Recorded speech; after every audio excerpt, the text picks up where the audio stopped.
दोस्तों, जय हिंद, जय भारत। आजकल आप एक न्यूज़ सुन रहे होंगे कि प्रधानमंत्री मोदी को कांग्रेस और आरजेडी के कार्यकर्ताओं ने मां की गाली दी। जिसका नेता तू तड़ाक करके बात करता हो, उसका कार्यकर्ता गाली ही देगा। और ये सारे विपक्ष के नेता ये सोच रहे हैं कि ज़िंदगी भर मोदी जी प्रधानमंत्री रहेंगे।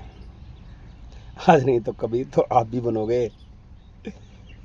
और जिस दिन आप बनोगे, जो ये आज आपके साथ खड़े होकर गाली दे रहे हैं, कल ये आपको स्टेज से उतार कर कॉलर पकड़कर मारेंगे। श्रीमान जी, सुधर जाओ। गाली देना और किसी के बारे में अपशब्द कहना दोनों ही गलत है। साथ ही एक चीज़ और बताऊंगा, कांग्रेस तो बिहार में जीतेगी नहीं। 2-4 सीटों की तो मैं कहता नहीं, ये भी कंफर्म नहीं है जीतेगी नहीं, क्योंकि इन सब की लेने के लिए आ गए हैं प्रशांत किशोर जी। अच्छे हैं बुरे हैं वो बात की बात है। वोट चोरी अगर कोई कर रहा है इनकी, तो वो कर रहे हैं प्रशांत किशोर जी। ना इलेक्शन कमीशन कर रहा है, ना बीजेपी कर रही है, और ना ही कोई अन्य व्यक्ति कर रहा है। हकीकत में इनकी वोट चोरी आज से पहले ओबीसी जी करते हुए आए और अब प्रशांत किशोर कर रहे हैं, जैसे कि दिल्ली के अंदर अरविंद केजरीवाल ने किया था। ये मजाक से हटकर बात है, सच्चाई है। हंसकर इसलिए बोल रहा हूँ क्योंकि इन बेवकूफ़ों को पता ही नहीं है वोट चोरी होता क्या है। अगर इनको पता होता कि वोट चोरी होता क्या है तो ये बात बोलते ही नहीं। कैसे, मैं बताता हूँ। आप इतिहास में जाकर देखो,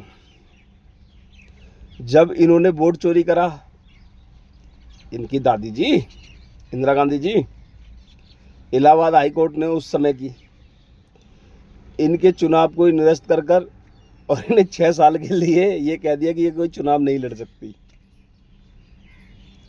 इन्होंने वोट चोरी तो करा ही करा था, और जब इनकी वोट चोरी पकड़ी गई तो उसके बाद इन्होंने इमरजेंसी लगा दी। और देश को आज तक ये उसका जवाब देते देते थक रहे हैं और माफ़ी मांगते मांगते थक रहे हैं। साथ ही आप ये देखो कि अगर वोट चोरी करी है तो कैसे करी है। जनता के बीच में जाके जनता से संवाद करके। इसे वोट चोरी नहीं कहते, इसे वोट कमाना कहते हैं। जैसे कि राहुल गांधी जी आज के समय कर रहे हैं, पद यात्रा करके। ठीक है, आज नहीं जीतेंगे, 5 साल बाद जीतेंगे, 10 साल बाद जीतेंगे, 15 साल बाद जीतेंगे। जीतेंगे क्योंकि मेहनत कर रहे हैं। यही मेहनत इससे पहले बीजेपी ने की है, जिसका परिणाम आज उनको मिल रहा है। आप भी करते रहो, लेकिन किसी की माँ बहन को गाली मत दो, क्योंकि जैसे आपके घर में माँ बहन है, वैसे किसी और के भी घर में माँ बहन है। और माँ बहन आपकी और मेरी या किसी और की, सबकी माँ बहन ही होती है। अब रही बात तीसरी, आ जाओ। ये कहते हैं कि जी मोदी जी का डंका नहीं घंटा बज रहा है। इन मूर्खों से पूछो, अगर मोदी जी का डंका नहीं घंटा बज रहा होता तो बेवकूफो तुम सब जेल में होते। मोदी जी का डंका बज रहा है इसलिए तुम लोग जेल के बाहर हो। और नहीं है यकीन तो अपने थोड़े दाएं बाएं नजर मार के देखो। दाएं बाएं का मतलब समझ रहे हो ना, अपने आस में पड़ोस में जो छोटे मोटे देश हैं। वैसे ये शब्द गलत है, छोटा मोटा, लेकिन हम तो कहेंगे। वहां कभी भी सेना का अध्यक्ष आकर सरकारी पलट देता है। कुछ जाहिल जनता आते ही सरकार चुनी हुई को गिराकर भगा देते हैं। समझ रहे हो ना। देश है, महान देश है, और हम सबको और साथ ही साथ सारे विपक्ष के नेताओं को गौरव होना चाहिए कि हाँ, हम महान देश में रहते हैं। इसलिए आज के बाद कोई भी पार्टी का कार्यकर्ता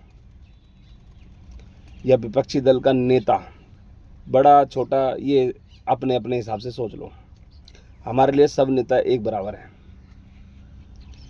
किसी की भी माँ बहन को गाली मत देना, नहीं तो इस बार 99 आई है ना, वो एक लूडो का गेम है, उसमें सांप सीढ़ी वाला खेल है। किस्मत भी तुम्हारी ऐसी है कि 99 आई है। तुम एजेंडा की जगह प्रोपेगेंडा चला कर ना वो 99 को सीधा 1 पर ले आओगे, 2 पर ले आओगे, 3 पर ले आओगे, 4 पे ले आओगे। भाई जनता की आवाज विपक्ष होता है और विपक्ष की आवाज जनता बनी बैठी हुई है। सुधर जाओ, काम आएगा, देश भी थोड़ा आगे बढ़ेगा, थोड़ा आगे बढ़ेगा तुम्हारे हिसाब से। हमारे हिसाब से तो बढ़ गया और लड़ भी गया, जीत भी गया। तुम्हारे हिसाब से थोड़ा सा पेशेंस रख के काम करके, किसी को अपशब्द किए बिना काम करो, जनता तुम्हें भी जिता देगी, देर सवेर लेट जैसे मर्जी। थोड़ा दिमाग के ऊपर जोर डालो, जवान पे लगाम लगाओ, बुद्धि का इस्तेमाल करो, हो सकता है तुम्हारा भी कल्याण हो जाए।